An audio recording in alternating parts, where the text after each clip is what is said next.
Good morning. Good morning. Birthday to you.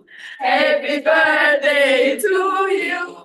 Happy birthday, dear Akcham. Happy birthday to you. If you don't mind, I have to call my wife. She should see this, okay? We don't hear you. Okay. Oh, you cannot. Can you hear me? Yes. Okay. Good. Never mind. Okay. Thank you. Thank you so much for having me. It's amazing. Oh, let me give you 1 second. So she's coming. Okay, sorry. Okay. Look, the past. Oh, you're so They have the cookies. 1 minute. They have the cookies. Can you show me the cookies again? Yeah. Thank you. Thank you so much. Are you all good? Yeah, fine. Dear Dr. Akcham, we would like to congratulate you on your birthday. On this special, we would like to thank that you agreed to meet with us on your special day. And we would like to wish you good health, great inspiration to go on your wonderful life path that truly inspires us. Thank you so much. Thank you. Thank you so much for being here today with us. We know that you have a very busy schedule, but you agreed and it means great to us. Thank you so much. Thank you. Well, I would like to introduce our group. You know, students are working on a project-based learning task, and geography teacher Miss Anna is leading the program. And here are also media literacy teacher, and I'm the English teacher, and also Armenian teacher is here. She's doing some photos for us and our students. When we first heard about you and how hard you worked on the topic of Armenian genocide, we were truly inspired. And we decided that we are going to choose you as a person, as a unique individual who did so many things for the recognition of Armenian genocide. And during our research, we truly admired your life path, and we tried to go step by step how you started, how it was difficult for you. And now we have so many questions to ask. Of course. And I think it means great for us. It means so much for us that today you are here with us. Thank you so much. And the students will ask their questions. Thank you so much. Thank you. Let me say something. You know, I'm from Ardahan. I'm very close to Gümrü. Last time when I was there, I was planning actually to come to Gümrü, but it didn't work out. I promise you I will come and visit. It would be great for us to meet. We invite you. Next time you are in Armenia, seeing that it is a must for you to be here, to visit our school. Definitely. Thank you. Thank you so much. So let's start with your questions. I know you have a lot of questions for me. Okay, I would like to ask you the first question. While doing research about your activity, we noticed that information about your childhood and early life was scarce. So could you elaborate on that topic and tell us about your childhood? How did you spend it? I was born in Ardahan, very close to Gümrü, and I grew up in a village.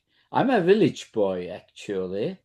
And after that, we moved to Ankara, the capital city of Turkey.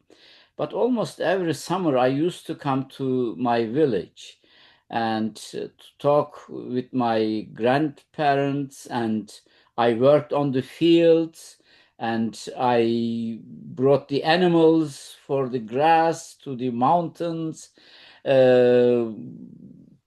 until, I mean, I was not politically very, of course, as a young kid, you don't know much about politics.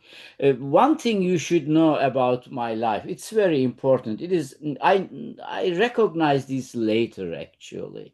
I became conscious of it very later. It's my father. My father was a village boy, actually, when he was very young. And he was coming from a very poor family. I think it was the same in Armenia, I assume, in 1940s, 50s. When my father was growing up, they couldn't find anything to eat. And they were around 12 siblings. And my father lost 6 of them because of hunger, because of cold, and other diseases. And of course, in village life, as you know, the people are more religious. And they believe that everything is coming from God. Even the cold, hunger, they were all God's given things that you cannot change. And my father was also, I don't know the English word for it. It is called muezzin.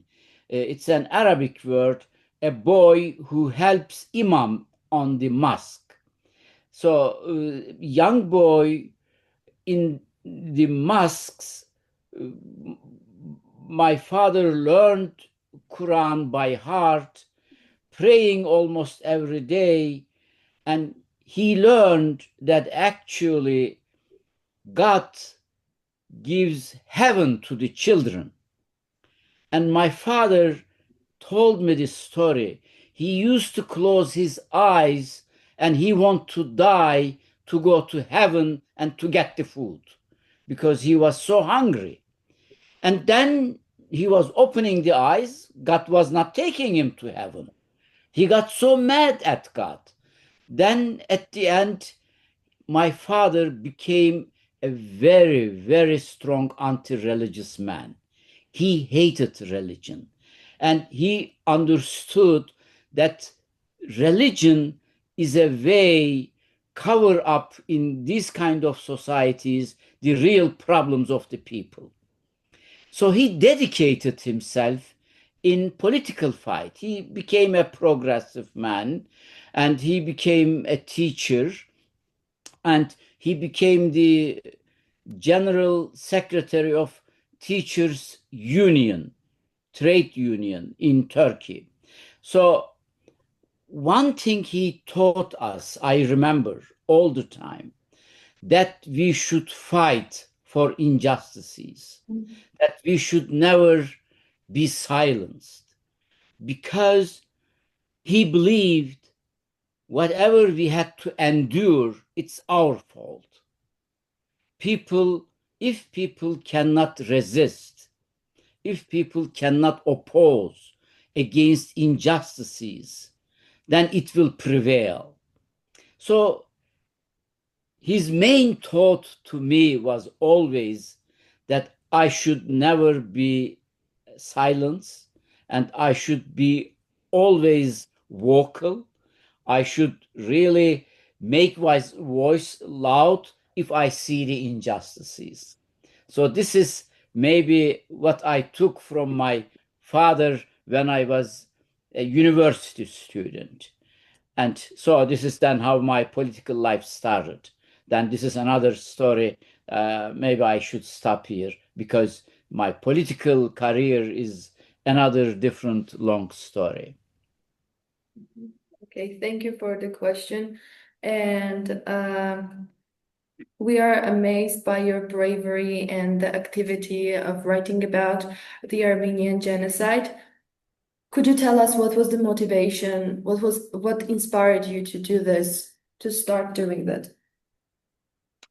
It's a tough question. As you may imagine now, I have been working on Armenian genocide more than 35 years. And we call this $1 million question, okay? Since I started working on that topic, everyone asks, of course, the question, why and how I started working on Armenian genocide. One is a normal result of a political process, and the other one is a total coincidence. So you have two major elements here.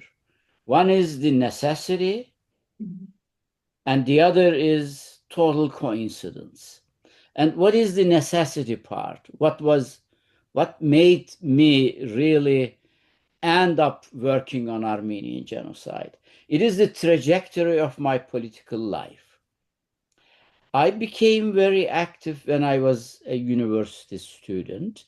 As I told you, my father taught me that I should be very active against injustices. And during those years when I was a university student, you may, of course, not remember, there was Vietnam War. America invaded Vietnam, and there was a huge youth movement in the world. Anti-Vietnam, anti-American, a kind of a peace movement. And I was part of that students' movement. And one aspect was to be for peace in the world. It was a peace movement. It is generally called 68 movements, 68 youth movement. You have to learn this term. It's very important in Europe and in United States. Today, for example, in Europe, most of the politicians that you know, they were students on the streets in 1960s. So this 68 movement was a world global movement for peace and against imperialism, against colonialism. I became a part of that movement. And the second important aspect of that movement in Turkey was the Kurdish question. So you have to keep in mind, Armenian genocide or Armenian issue was not a subject at all. It was non-existent. We didn't know anything. There were no Armenians. I mean, I learned that there were Armenians living in Turkey after I came to Germany, 1990s. Before that, when I was in Turkey, 1970s, 80s, I didn't know that there are Armenians living in Turkey. So the main political question in 1970s was the Kurdish question. And what was it? Very simple. Turkish government still today denies every right of the Kurds. And they were not allowed to speak their language. They were not recognized as a separate ethnic group. They were not recognized as politically equals, okay? They were not equal citizens. And of course, as a young, revolutionary, progressive person, we stood up.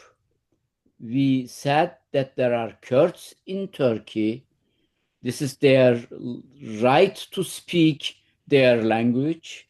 They should be equal citizens. And in 1970s in Turkey, it was also banned to mention about social classes in Turkey. This is also very important to know. In 1970s, Turkish penal code was exactly the same penal code that was implemented by Mussolini, fascist Italy. Turkey took all Mussolini's penal codes 1936. And one of the articles of Turkish penal code in 1970s was that there were no social classes in Turkey. Okay? Everyone is the member of a nation, There is no class differences. If you talk about class differences, then you are a communist, then you should end up in prison. In 1976, I was arrested for the articles that I wrote about Kurds and about the democracy and class struggle in Turkey. As a student, young student, I was very active, and I was arrested, I think, 5 times altogether. Each time I was in police custody, or when it was a military regime, I was in the military prison, but for 1 week, 2 weeks periods, okay? Because of students' activism. We were demonstrating, they were taking us from the demonstration and putting in the police custody. I mean, you have the same issues in Armenia lately also, in several occasions, as you know. In the Republic Square, there were demonstrations, and the police usually take individual into the custody. This kind of thing I was also experiencing in Turkey. Last time, it was 1975, that I was arrested because of the articles that I published in a newspaper, in a journal.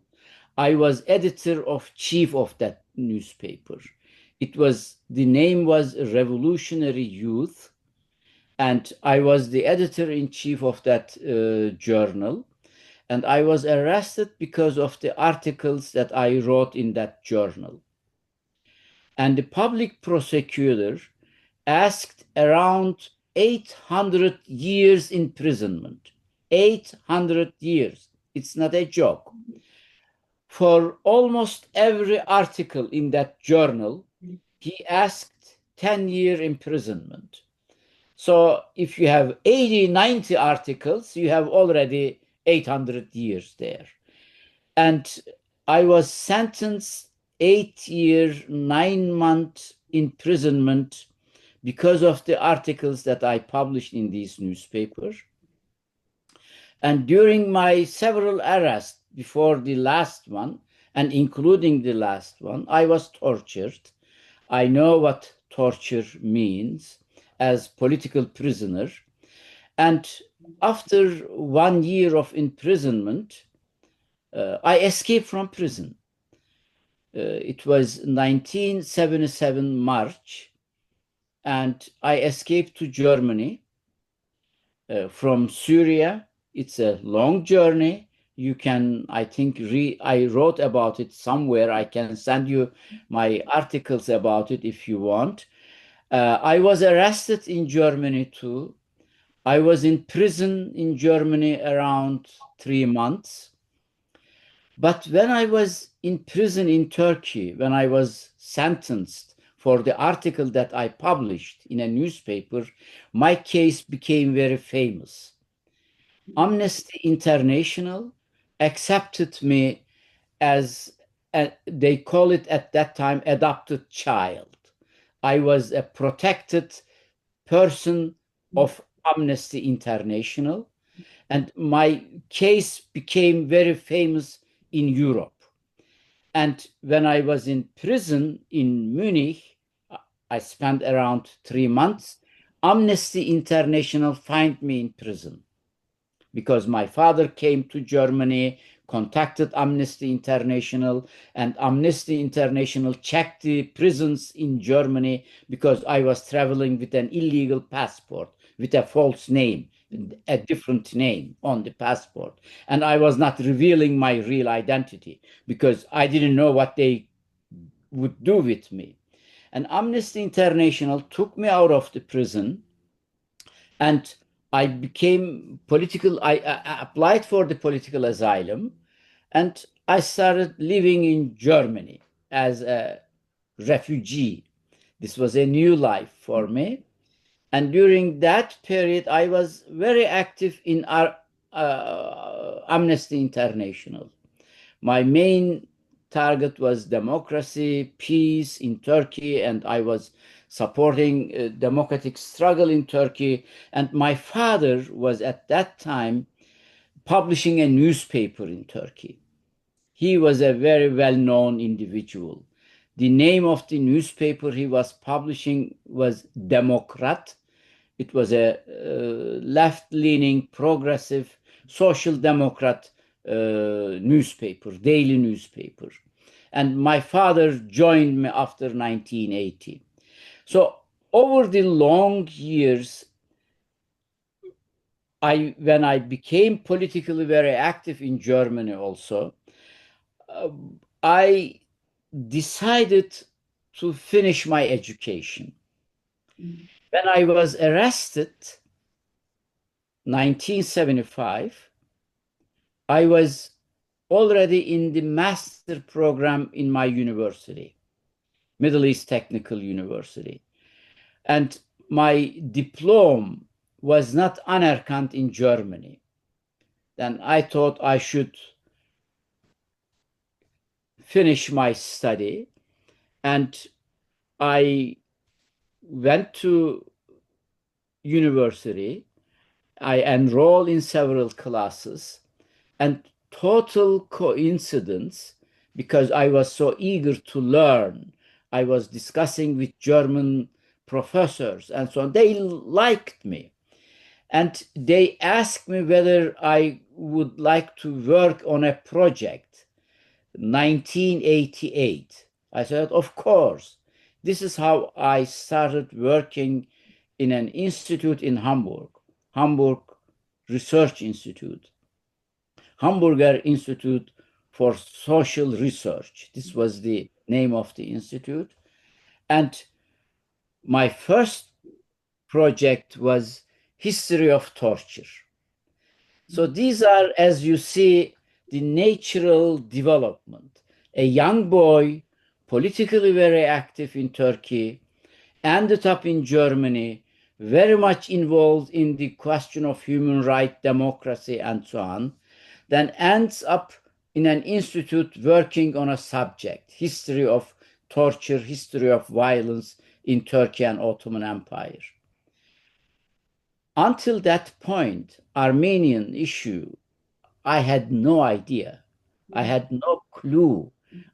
Even as I mentioned to you, I didn't know that there are Armenians living in Turkey. And when I started working in institute on the history of Ottoman Empire, I noticed that I don't know my own history, even though I was politically very active and so on. Then I remember I ordered volumes of books, Turkish books from Turkey, and I was able to read German at that time. I was reading history books, German history books. I said, "Oh my God, I don't know anything about my history." And during my readings, I learned that there were massacres against Armenians in Abdulhamid period. I said, "Oh, very interesting. I've never heard about it." Because we were told in the school, Abdulhamid was a good man. He was a good-hearted man. He never gave the death penalty. He always gave amnesty to political prisoners. He was a good man, big sultan. I said, whoa, Armenians were killed. Then during my reading, I said 1915, Armenians were massacred. Not in Turkish sources, in German sources, of course. I said, oh, it's very interesting. But as a common Turkish intellectual, you have certain hesitations because you hear here and there that there happened something in history. Armenians killed Turks, Turks killed Armenians. It is better not to touch this topic. So my attitude was, it's better not to deal with that issue. On the one side, you are very nervous. You are really curious. Oh my God, what's going on? I don't know anything about history. I should learn about it. But on the other side, you think, it happened 100 years ago. Who cares? We have other important problems. There are some blurry issues there. Armenians killed Turks, Turks killed Armenians. It wasn't a genocide. I mean, they were killing each other. It's way back in the past. It's better not to touch this topic. So, here is the interesting story for you.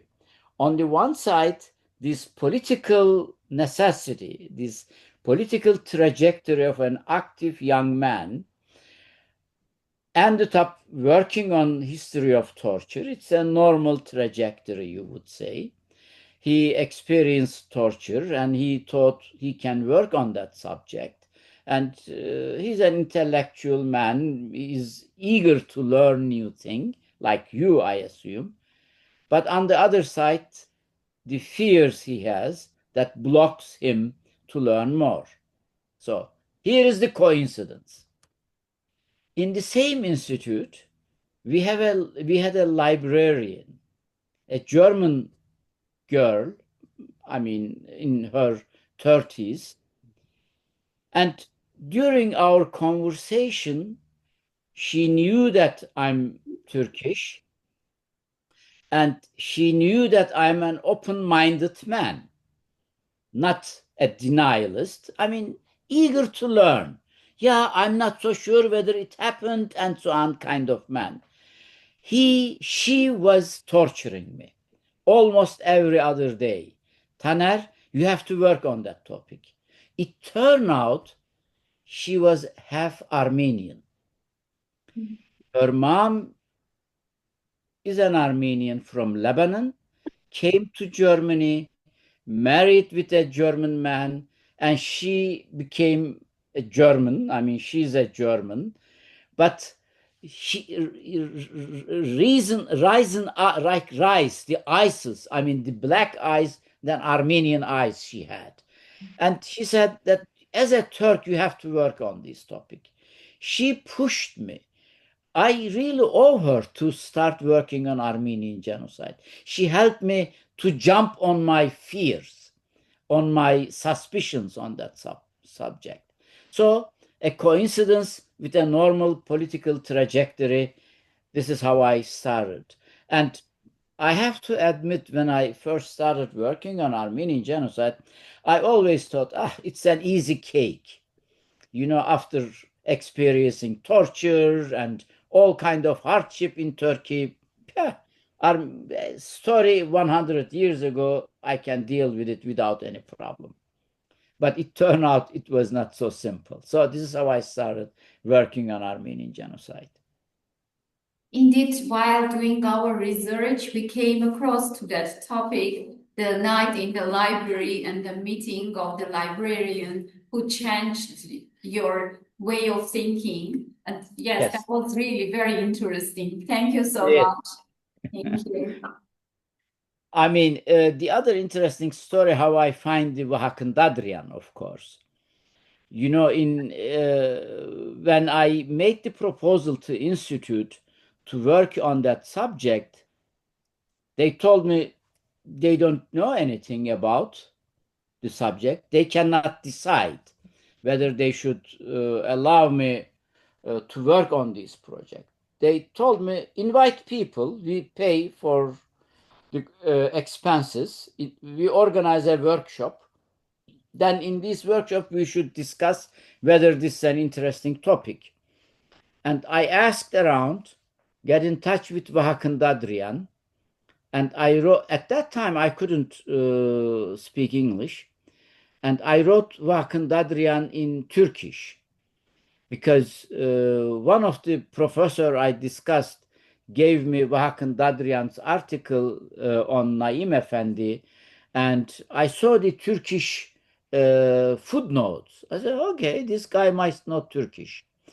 So I wrote my first letter in Turkish language to him and explained the situation. He said, and I asked him to come to Germany to the workshop and to discuss the case, which he came. And at that workshop, I never forget. He said, here is a Turk, very open-minded, wants to study on Armenian genocide, And you Germans, you still wonder? You still not sure? You must be an idiot. Let him do the job. This will be the very important break in the genocide research, which it became. So, Thank you so much.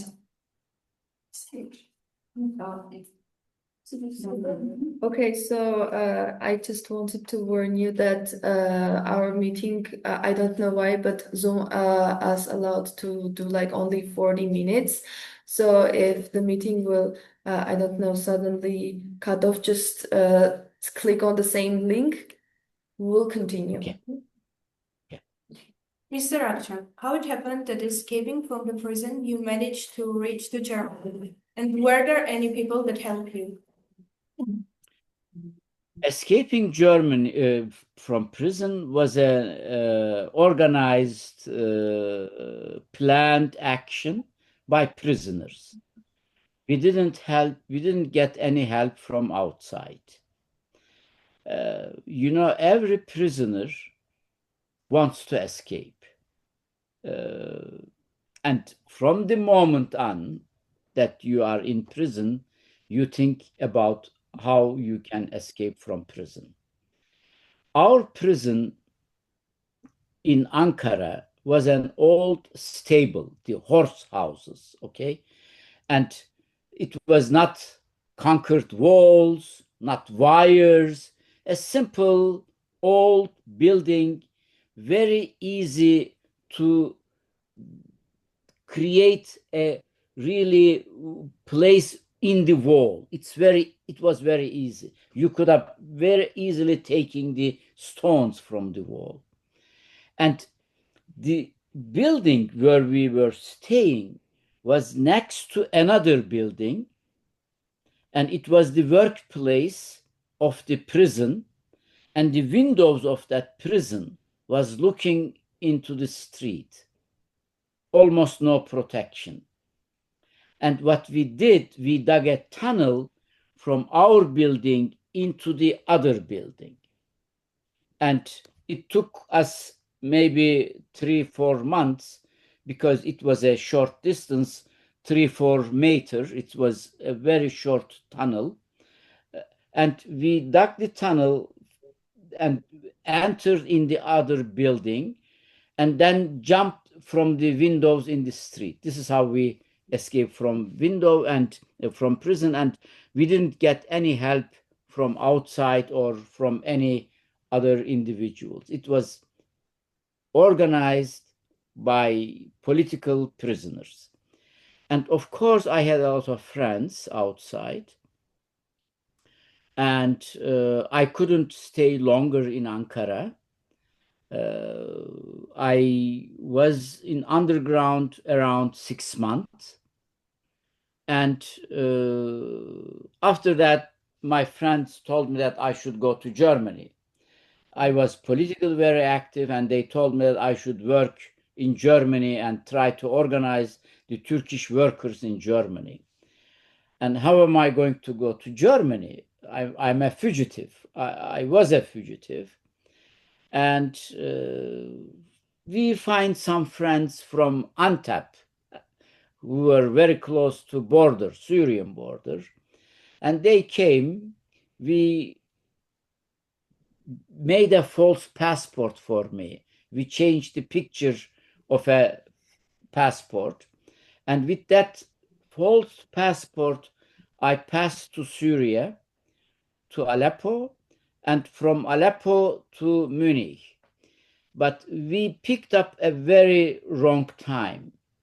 It was 1977, and there was a political turmoil in Germany. There was a left-wing extreme organization. They kidnapped the chief of business association, the president of the German Business Association, and there was strong control in Germany everywhere. And in Munich, they understood that my passport was false, and they arrested me. So I ended up in prison in Munich and stayed there, as I said, around 3 months. until Amnesty International discovered me in the prison. Thank you for the answer.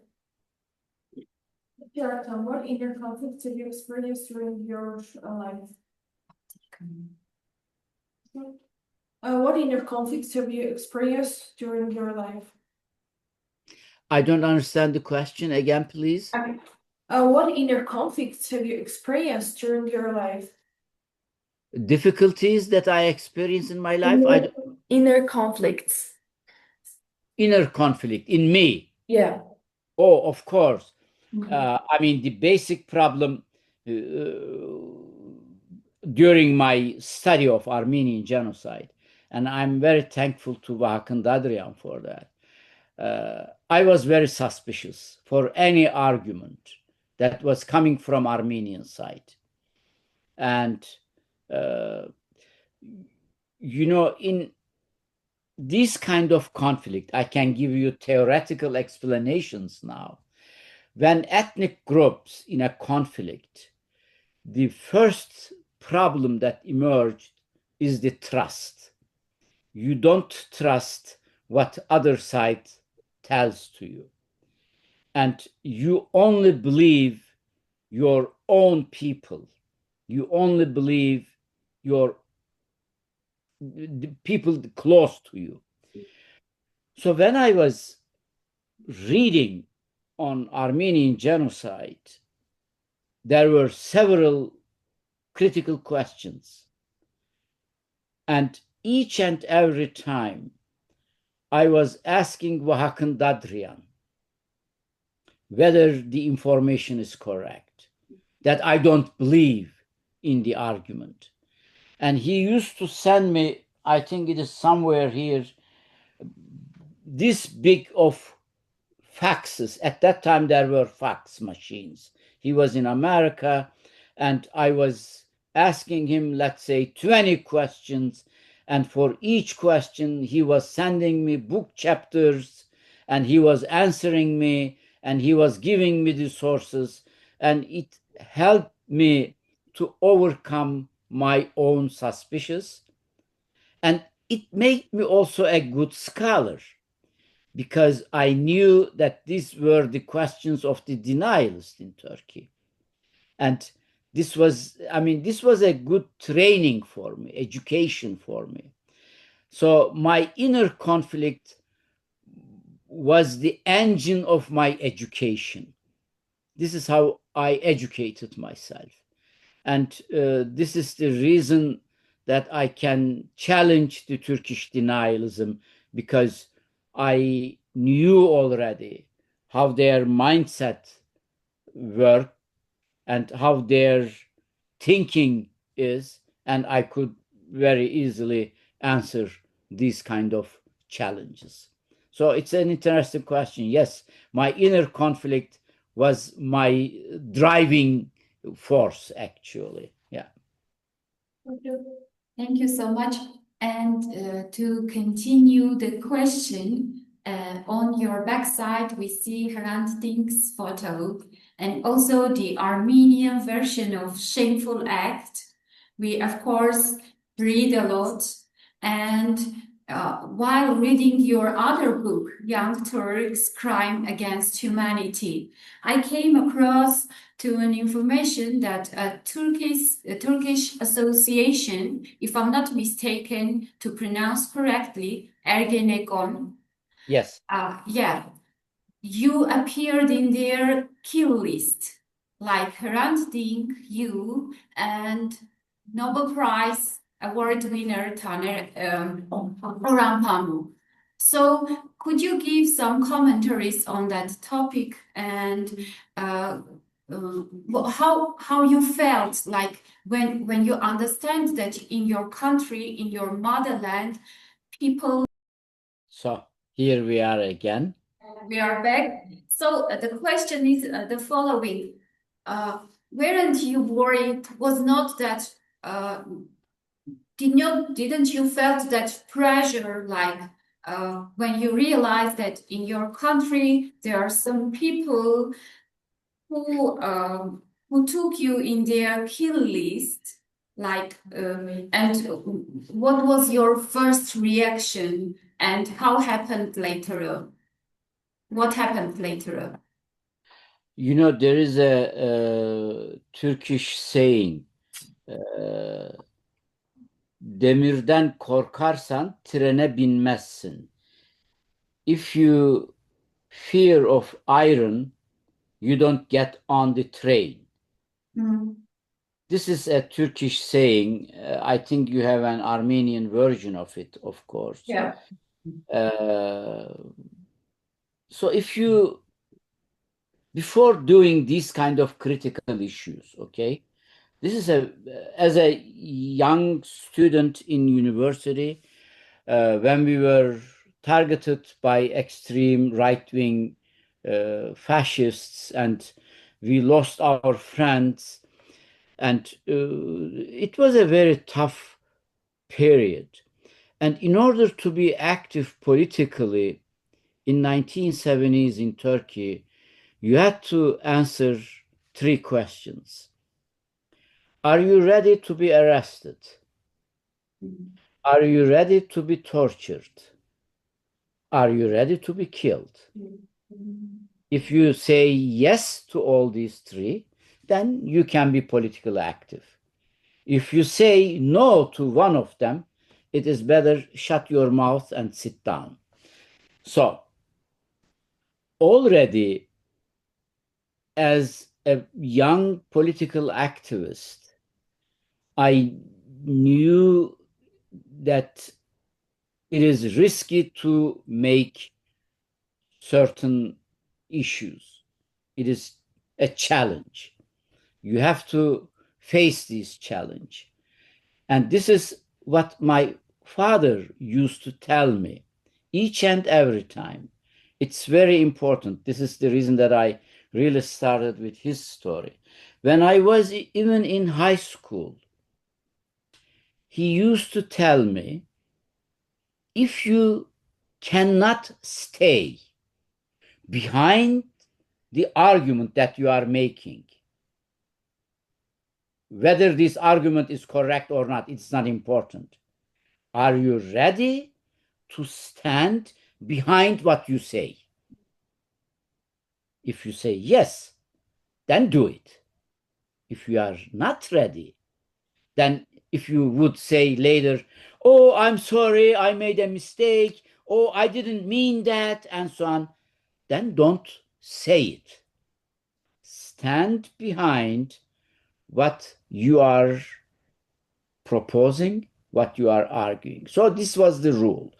In Ergenekon, dealing with Armenian genocide, I learned it's very risky.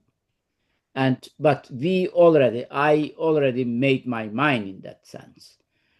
If Turkish government makes this issue as a problem for us, this is an issue of our human being. You know, here is the question, very simple. You will face with this question as student in your coming years in your life. Somebody makes something a problem for you. What is this? You have an idea. You want to say what you think. And the other wants to make this a problem for you. Your simple utterance, your simple saying what you believe in is a problem. Somebody makes this as a problem to you. And this is, if you ask me, this is something against your human being. Because there is one difference between a human being and an animal. Human can think and can speak out about the ideas that he has. If the others suppress you, makes this as a problem to you, this means he is attacking, or the person attacking, your humanity. Your being a human is under threat. And if you don't defend your humanity, your being a human, a simple thing to say what you think, if you're not able to do that, then give up everything.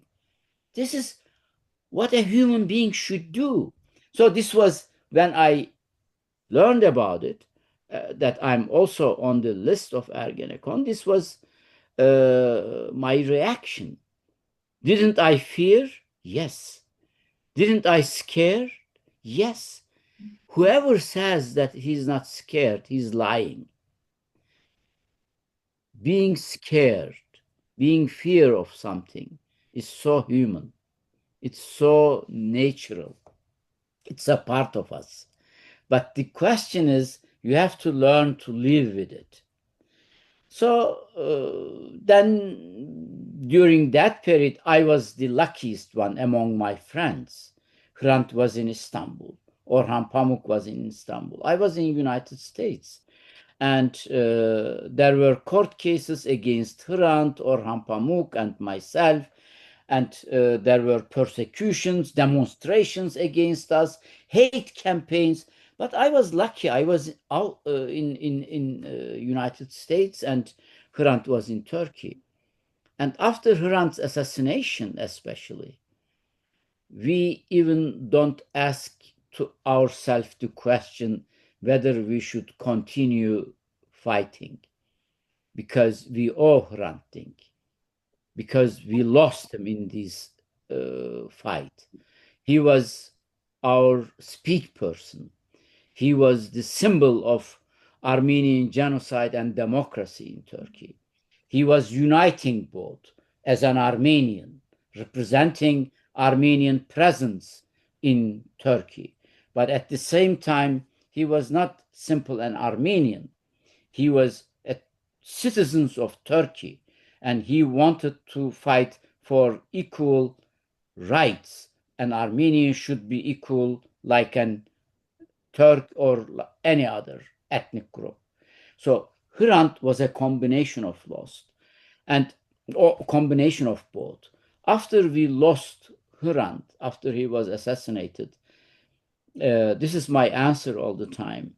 We don't ask the question whether we should continue fighting for democracy and human rights in Turkey, because it is our duty for Hrant. We should continue where he stopped. So this is how I feel. Thank you so much. Your commentaries are worth admiration and inspiration, like when young students learn how people fight against injustice. And indeed, it is very inspiring. Thank you so much. I thank you. I thank you. One more question, sir. Would you mind to inform us about your impression when you visited Armenia for the first time? Oh, first time I visited 1995. It was 50 years of anniversary of Armenian genocide. Zorian Institute organized a conference, international conference. And Vakand Adrian asked me whether I can come and talk. You know, I was as I said, when I started working on Armenian genocide, I was a naive boy. I always thought, this is not a big deal. I mean, I was in prison, I was tortured. Talking about Armenian genocide is a small issue. And when Dadrian invited me to Armenia to give a talk in Armenia, I said, of course, it's not a big problem. And Dadrian was shocked, surprised. He never expected that I would accept the invitation. I came to Armenia, and I still was not really in conscious the importance of being a Turk giving this talk in Armenia. And I remember there were maybe 400 people in the room when I gave my first talk. People applauded minutes long, and they made a line to congratulate me. I was shocked. I said, what's going on? I mean, what I did is a very simple thing. As a scholar, I just presented a paper and expressed my opinions about the issue.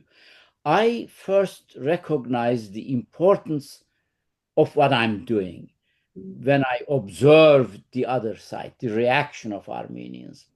By the way, I have to add this. It was the same when I came to United States. I came to United States first time 1999, and I came in Los Angeles, where I am now actually, and they organized a welcoming event for me. You cannot believe the experience. I mean, people, the Armenians here in Los Angeles, were lined up and they were touching me. They were saying, I mean, is it real? A Turk is coming and talking? I was shocked. I said, what's going on? This is the difference, okay? This is we call it difference in perception. For a young Turkish people like myself, who is progressive, and to talk about something happened in Turkey is a very easy issue. But over the 100 years of denial on the other side, developed really a big wall for Armenians. They could hardly believe that a Turk can come and openly talk on Armenian genocide. This is then the experience that I had in United States also. This was my first experience, 1995. But today, I think I managed, not only myself, but Hrant and others, other Turkish scholars and young academics also. Today, talking on Armenian genocide is a very normal thing. So you won't surprise if you hear a Turk talking about Armenian genocide. It's business as usual. In 1990s, it was a big, big deal. And another important experience I have to add, when I came to Yerevan, I was with Greg Sarkisian together. Greg Sarkisian is the president of Zorian Institute, and his entire family was saved by a devoted Muslim businessman, Haji Halil from Urfa.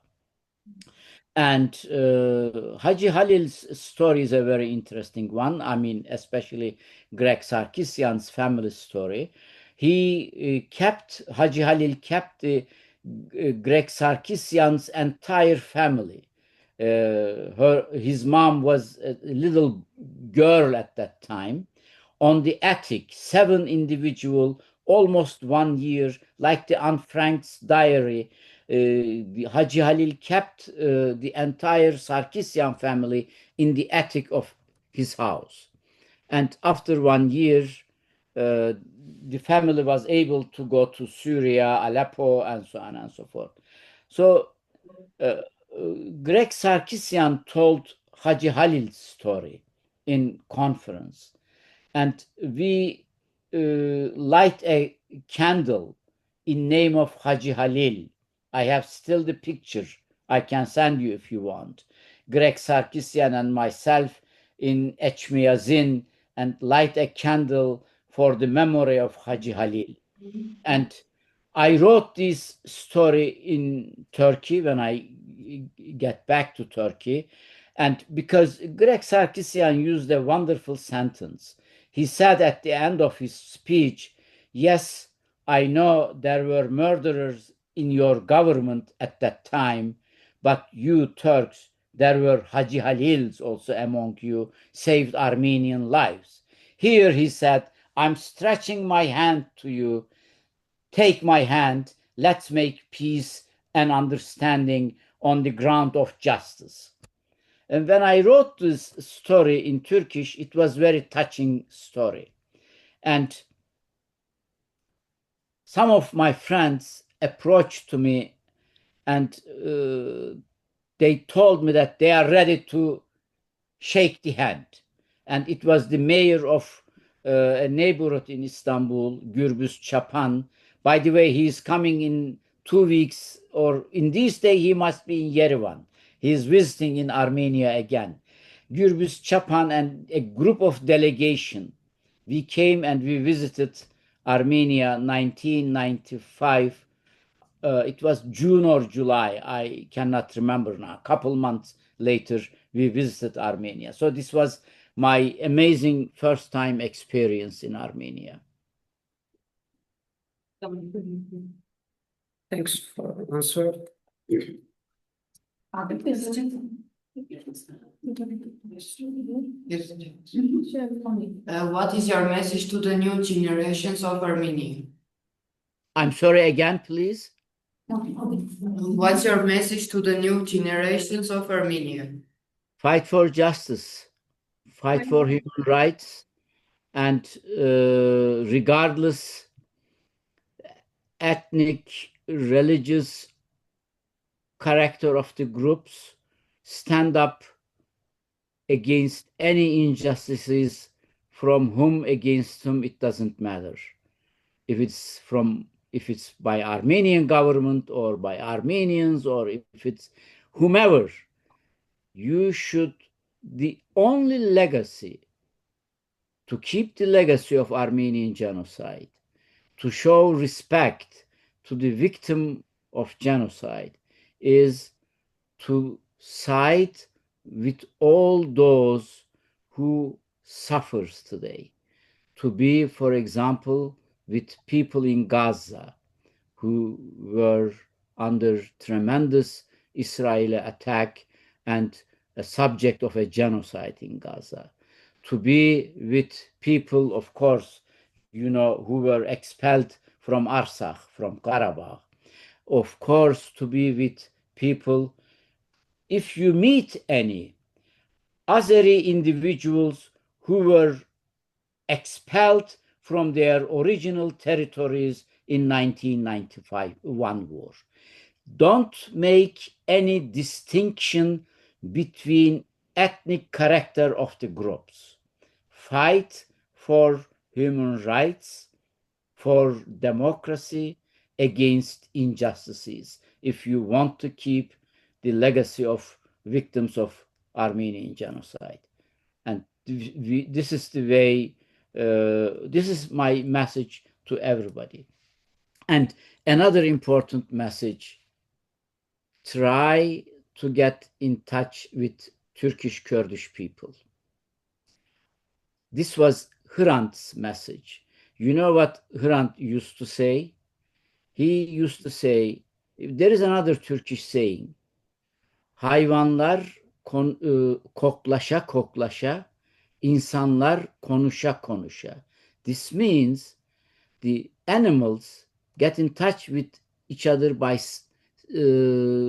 how do you call it? Smelling. By smelling, they know each other. And human beings by talking to each other. And Hrant used to say, if a Turk and Armenian starts talking to each other, we can solve this problem. And this was Hrant's message. And this was the reason why they killed Hrant. And in order to continue also his legacy, we should try to bring both people together. Talking to each other, talking about our past. You know what you will discover first?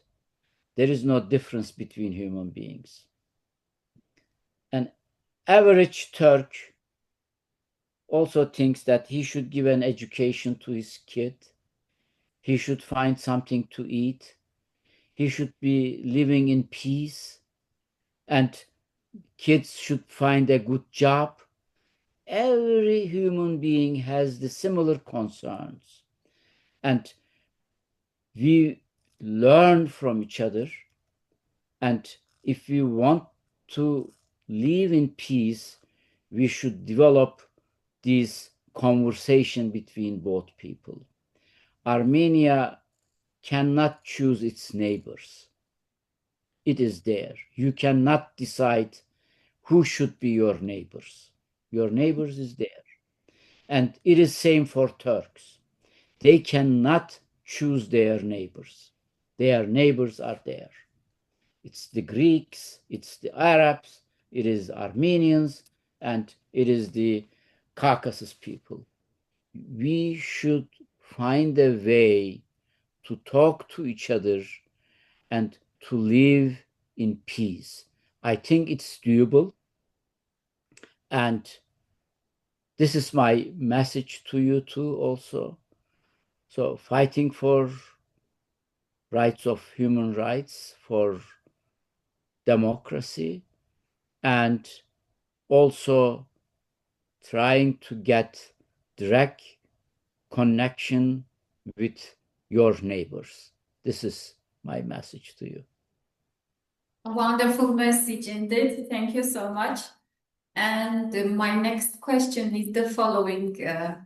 I know that you have been into this topic, into this question. You have been researching for so many years, and as a person who went deeply through the question, what do you think? Is it possible that once, sooner or later, I don't know when, Turkey will accept the fact that it was a genocide?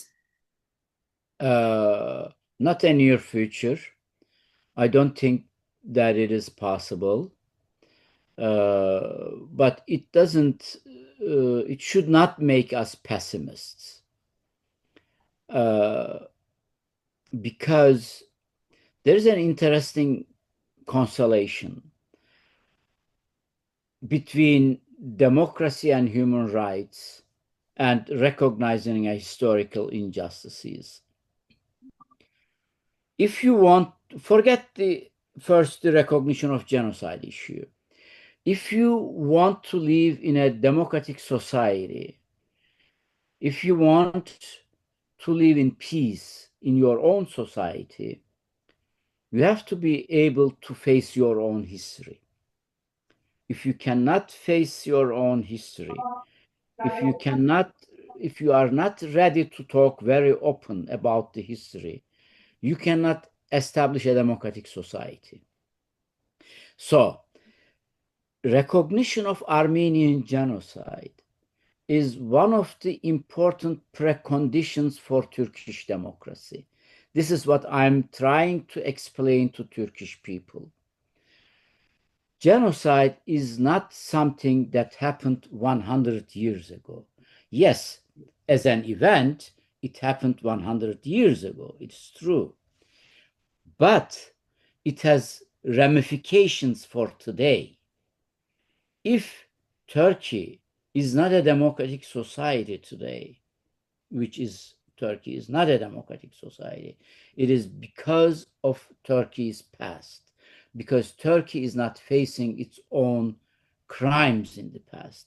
If a society cannot face its own crimes in the past, this society cannot establish a democratic future. So I know a lot of Turkish people struggling for democracy and human rights in Turkey. It's the majority of Turkey. They want to live in a democratic society. Who doesn't want to live in democracy? And they still don't understand the connection between establishment of a democratic society and recognizing a historical wrongdoings. And this is a part of Turkey's democratic struggle. So this is, for me, the recognition of Armenian genocide is not something that Turkey should recognize an event what happened 100 years ago. For me, the recognition of Armenian genocide is to establish a democratic society, to live in peace and respecting human rights in Turkey today. I think this is a good message, and I can assure you, this is my, some people consider me very optimist, but you know, we have changed the general attitude in Turkey. If you visit Turkey today, it is not the same Turkey that I started working on Armenian genocide. At that time, it was very difficult. You had this resistance, this wall, this silence, and there were aggressive attack against those who spoke openly about Armenian genocide. Today, you know what the general attitude in Turkey is? Yeah, it happened something. Yeah, it seems that something bad happened in the past. Government suppressed today. You don't see these, but they don't attack us, for example. There is no systematic persecutions against individuals who openly speaks about Armenian genocide. I think this is my argument, okay? You should believe, I mean, if you want, you don't believe in it, but we won. We critical scholars, people like Hrant Dink, or those who ask facing history, we won the psychological war in Turkey. Today, our position is the dominant position in the mindset, in the heart of people. Let me give you a very extreme example to make it clear what I mean. Last year, Turkish government organized an event in New York to challenge the Armenian genocide claim. You know what their motto was? Listen to us too. So this Turkish government who attacked Hrant, who attacked others, that it never happened, that it's a lie to claim Armenian genocide, who put us on courts and really organized campaigns against that. The same government's attitude is a very defensive one now. In United States, I mean, one more thing. When I lecturing in 2006, 2007, 2008 in United States, I was able to speak only under police protection. The American police was protecting me from the Turkish extreme right-wing fascists because they were vandalizing the meetings, they were trying to attack me, and I was talking under police protection. Now, same Turkish government organizes an event in New York saying that please don't listen only the other side, listen to us too. This is what I mean. We won the psychological war. I know Turkey is not a democratic society.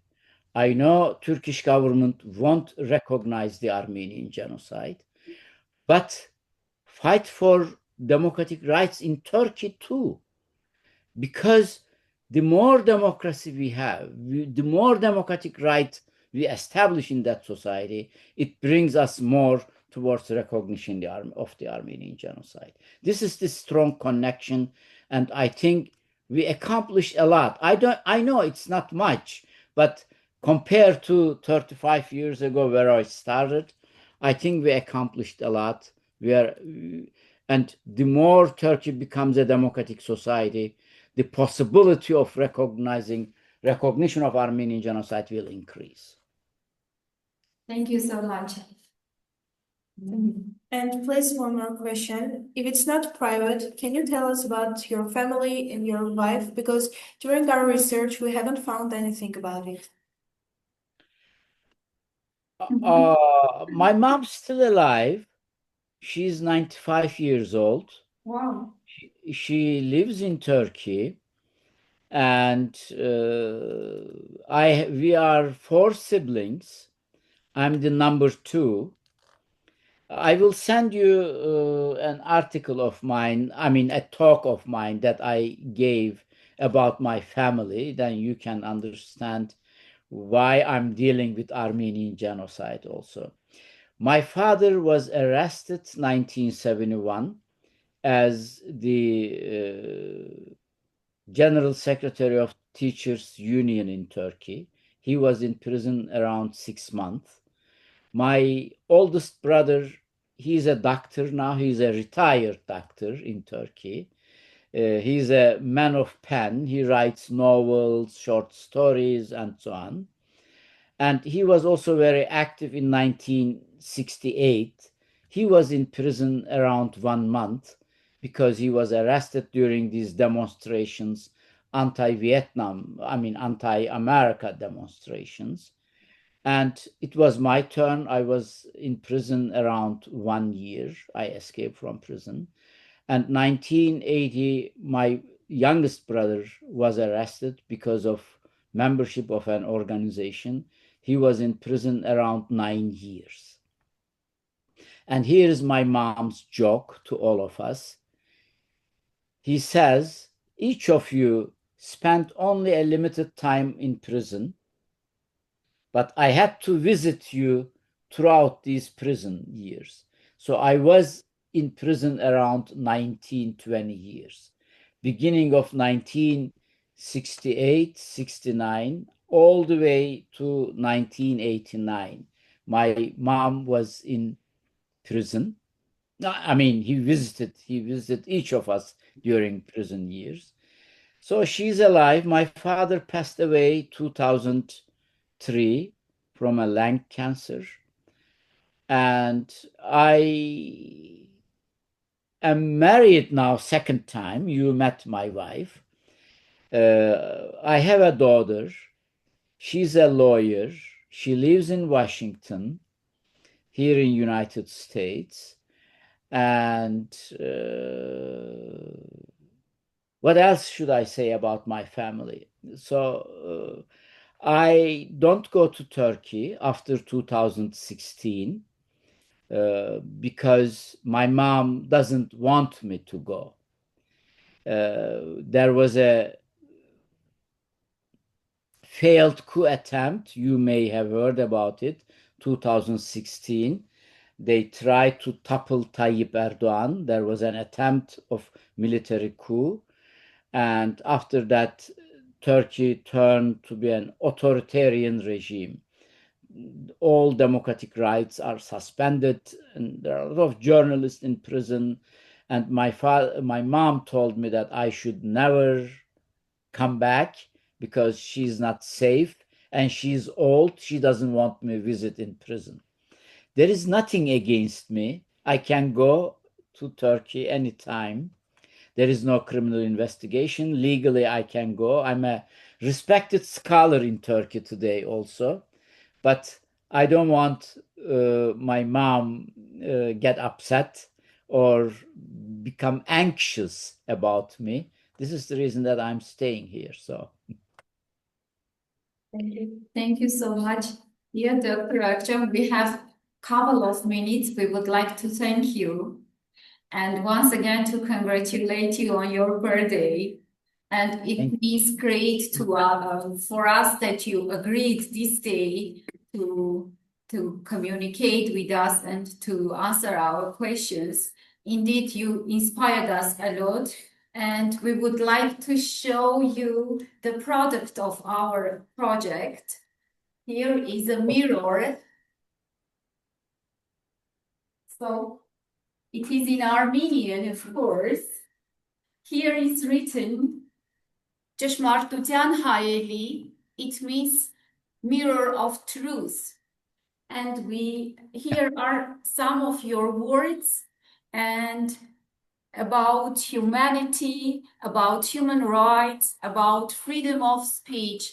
And the final words to this project is the following, that Akcham's mirror, or the truth mirror, is not just a mirror when a person can see his own reflection. It is a mirror where you can see truth, courage, inspiration, and the willingness to fight for human rights.